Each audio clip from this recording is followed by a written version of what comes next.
Welcome to the Pod-Key summary of Sheffield. Sheffield's one of those cities that makes a stronger impression the closer you look. It's a place built by steel, shaped by hills and rivers, packed with parks and music and sport, and still very much in the middle of figuring out what a modern industrial city can be.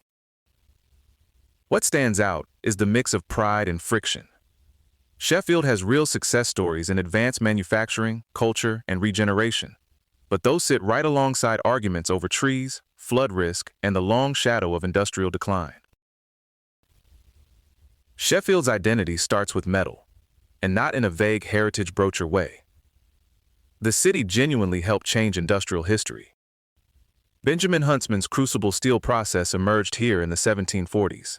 Thomas Bolsover developed Sheffield plate, and in 1912, Harry Brearley invented stainless steel. That's an astonishing run of innovation for one city. Then came the harder chapter.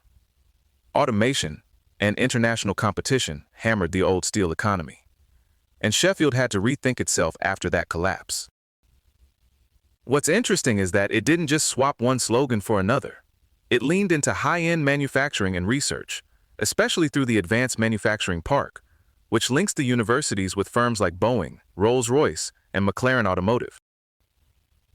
So the city's industrial story now is less about smoke and mass employment, and more about precision, materials, science, and specialist engineering. Same DNA, different machinery. And there is still a direct line back to the old era through Forge Masters. It's one of the big survivors of Sheffield steel, and strategically important enough that the Ministry of Defense bought it in 2021 for £2.56 million, with plans for another £400 million of investment because it makes critical components for nuclear submarines. Sheffield has a reputation that surprises people if they only picture factories. It's unusually green for a major British city, with more than 250 parks, woodlands and gardens, around 4.5 million trees, and roughly 61% of the metropolitan area classed as green space.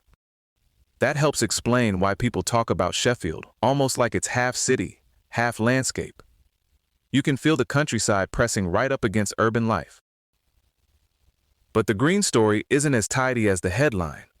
Access isn't equal, and about 64% of households live more than 300 meters from their nearest green space, with better access generally found in less affluent neighborhoods. So even in a city famous for trees, who gets easy everyday contact with that greenery is a real social question.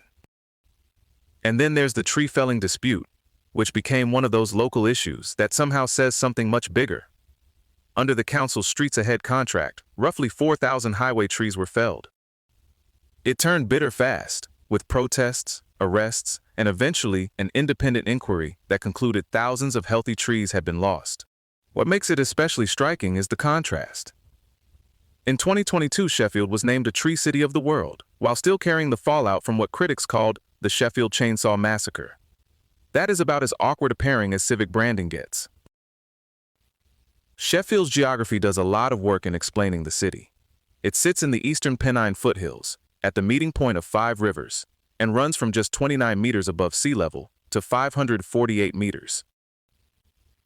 It also includes a substantial part of the Peak District National Park, which is not a normal thing for a major city to be able to say.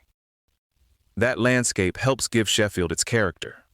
The hills and protected countryside have limited sprawl, and they're part of why people call it the largest village in England. You can hear affection in that phrase, but also a practical truth. Hills shape everything from street layouts to transport to how connected different bits of the city feel. And rivers are beautiful, right up until they become a disaster. Sheffield's history includes the 1864 reservoir collapse that killed 270 people. Flooding has remained a recurring risk in modern times too, with serious floods affecting thousands of properties in 2007 and reaching Meadowhall again in 2019. So the same geography that gives the city its distinct look and feel also keeps reminding people that landscape is not just scenery. It has consequences. Sheffield also has an unusually convincing case for being one of the birthplaces of modern football. Sheffield FC, founded in 1857, is widely regarded as the world's oldest football club, and nearby Sandygate is described as the world's oldest football ground. That's not just a fun pub quiz detail. It tells you how deep organized sport runs in the city's identity. And it spreads well beyond football.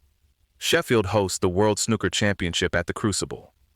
It's home to the Sheffield Steelers in ice hockey, and the facilities built for the 1991 World Student Games later helped support elite Olympic training. But any honest account of Sheffield's sporting history has to include Hillsborough.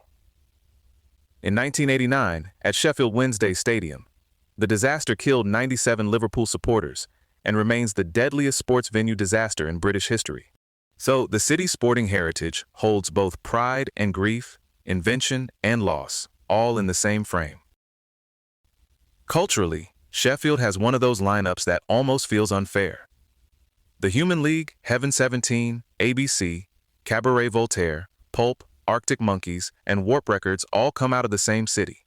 That's a serious contribution to British electronic and alternative music, and it gives Sheffield a sound as distinctive as its industrial history. What's nice is that the city doesn't only do internationally recognizable culture, it also keeps very local traditions alive. Sheffield carols, sung in pubs with their own radically different repertoires, predate modern Christmas carols by more than a century. And somehow, beautifully, the city also supports 13 Morris dance teams.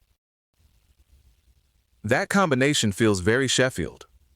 Electronic pioneers on one hand, ancient pub carols and bells on the other. Place matters here too.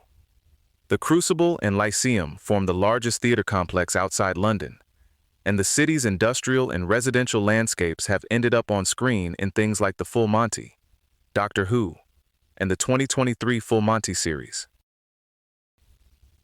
A lot of Sheffield's revival since deindustrialization has come through redevelopment, universities, and knowledge-intensive work. Gross value added rose from £5.6 billion in 1997 to £9.2 billion in 2007, and the city reported roughly 5% annual economic growth between 1997 and 2015. That growth has a physical form in the city center.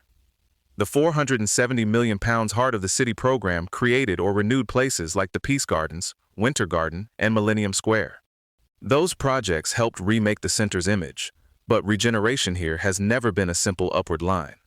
Meadowhall, which opened in 1990, created jobs, yet also accelerated the decline of central shopping. So Sheffield's had to juggle the classic post-industrial city question. How do you renew the core without hollowing something else out in the process? The universities are central to that balancing act. They bring about 60,000 students each year and anchor research in advanced manufacturing, well-being, medicine, and other fields. In other words, a big part of Sheffield's future is being built through ideas, labs, partnerships, and students, even while the city remains deeply attached to what it made with its hands. Sheffield comes across as a city that never really fits into one simple label. It's industrial and green, inventive and argumentative, proud of its past, and still busy building its next version. And maybe that's the most useful way to understand it. Not as a city that left one identity behind, but as one still learning how to carry several at once. This episode was generated by Podkey. Create your own at podkey.fm.